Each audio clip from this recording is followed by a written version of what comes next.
दोस्तों, स्वागत है आपका हमारे YouTube चैनल वास्तविक कहानियों में, जिसके माध्यम से आज हम जो कहानी सुनाने जा रहे हैं उसका नाम है अंतिम इच्छा। समय के साथ साथ राजा कृष्णदेव राय की माता बहुत वृद्ध हो गई थी। एक बार वह बहुत बीमार पड़ गई। उन्हें लगा कि अब वे शीघ्र ही मर जाएंगी। उन्हें आम से बहुत पसंद था, इसलिए जीवन के अंतिम दिनों में वे आम दान करना चाहती थी। सो उन्होंने राजा से ब्राह्मणों को आमों को दान करने की इच्छा प्रकट की। वह समझती थी कि इस प्रकार दान करने से उन्हें स्वर्ग की प्राप्ति होगी। सो कुछ दिनों बाद राजा की माता अपनी अंतिम इच्छा की पूर्ति किए बिना ही मृत्यु को प्राप्त हो गई। उनकी मृत्यु के बाद राजा ने सभी विद्वान ब्राह्मणों को बुलाया और अपनी मां की अंतिम अपूर्ण इच्छा के बारे में बताया। कुछ देर तक चुप रहने के पश्चात ब्राह्मण बोले, यह तो बहुत ही बुरा हुआ महाराज। अंतिम इच्छा के पूरा न होने की दशा में तो उन्हें मुक्ति ही नहीं मिल सकती। वे प्रेत योनि में भटकती रहेंगी। महाराज, आपको उनकी आत्मा की शांति का उपाय करना चाहिए। तब महाराज ने उनसे अपनी माता की अंतिम इच्छा की पूर्ति का उपाय पूछा।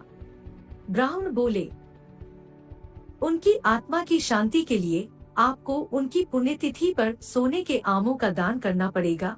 आठ राजा ने मौ की पुण्यतिथि पर कुछ ब्राह्मणों को भोजन के लिए बुलाया और प्रत्येक को सोने से बने आम दान में दिए। जब तेनाली राम को यह पता चला तो वह तुरंत समझ गया कि ब्राह्मण लोग राजा की सरलता तथा भोलेपन का उठा रहे हैं। सो उसने उन ब्राह्मणों को पाठ पढ़ाने की एक योजना बनाई। अगले दिन तेनाली राम ने ब्राह्मणों को निमंत्रण पत्र भेजा। उसमें लिखा था कि तेनाली राम भी अपनी माता की पुण्यतिथि पर दान करना चाहता है, क्योंकि वह भी अपनी एक अधूरी इच्छा लेकर मरी थी। जब से उसे पता चला है कि उसकी मां की अंतिम इच्छा पूरी न होने के कारण मृत्युनी में भटक रही होंगी, वह बहुत ही दुखी है और चाहता है कि जल्दी उसकी मौ की आत्मा को शांति मिले। ब्राह्मणों ने सोचा कि तेनाली राम के घर से भी बहुत अधिक दान मिलेगा, क्योंकि वह शाही विदूषक है। सभी ब्राह्मण निश्चित दिन तेनाली राम के घर पहुंच गए। ब्राह्मणों को स्वादिष्ट भोजन परोसा गया। भोजन करने के पश्चात सभी दान मिलने की प्रतीक्षा करने लगे। तभी उन्होंने देखा कि तेनाली राम लोहे के सलाखों को आग में गर्म कर रहा है। पूछने पर तेनाली राम बोला, मेरी माँ फोड़ों के दर्द से परेशान थीं। मृत्यु के समय उन्हें बहुत तेज दर्द हो रहा था। इससे पहले कि मैं गर्म सलाखों से उनकी सिकाई करता, वह मर चुकी थी। अब उनकी आत्मा की शांति के लिए मुझे आपके साथ वैसा ही करना पड़ेगा, जैसी कि उनकी अंतिम इच्छा थी। यह सुनकर ब्राह्मण बौखला गए। वे वहां से तुरंत चले जाना चाहते थे। वे गुस्से में तेनाली राम से बोले कि हमें गर्म सलाखों से दागने पर तुम्हारी मौ की आत्मा को शांति मिलेगी।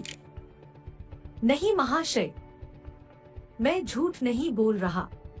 यदि सोने के आम दान में देने से महाराज की मौ की आत्मा को स्वर्ग में शांति मिल सकती है, तो मैं अपनी मौ की अंतिम इच्छा क्यों नहीं पूरी कर सकता। यह सुनते ही सभी ब्राह्मण समझ गए कि तेनाली राम क्या कहना चाहता है। वह बोले, तेनाली राम, हमें क्षमा करो। हम वे सोने के आम तुम्हें दे देते हैं, बस तुम हमें जाने दो। तेनाली राम ने सोने के आम लेकर ब्राह्मणों को जाने दिया, परंतु एक लालची ब्राह्मण ने सारी बात राजा को जाकर बता दी। यह सुनकर राजा क्रोधित हो गए और उन्होंने तेनाली राम को बुलाया। वे बोले, तेनाली राम, यदि तुम्हें सोने के आम चाहिए थे तो मुझसे मोग लेते। तुम इतने लालची कैसे हो गए कि तुमने ब्राह्मणों से सोने के आम ले लिए। महाराज, मैं लालची नहीं हूँ, अपितु मैं तो उनकी लालच की प्रवृत्ति को रोक रहा था। यदि वे आपकी मौ की पुण्यतिथि पर सोने के आम ग्रहण कर सकते हैं, तो मेरी मौ की पुण्यतिथि पर लोहे की गर्म सलाखें क्यों नहीं झेल सकते? राजा तेनाली राम की बातों का अर्थ समझ गए। उन्होंने ब्राह्मणों को बुलाया और उन्हें भविष्य में लालच त्यागने को कहा। आशा करते हैं कि आपको यह कहानी पसंद आई होगी। दोस्तों, ऐसी ही मजेदार कहानियों के लिए हमारे YouTube चैनल को सब्सक्राइब करना ना भूलें।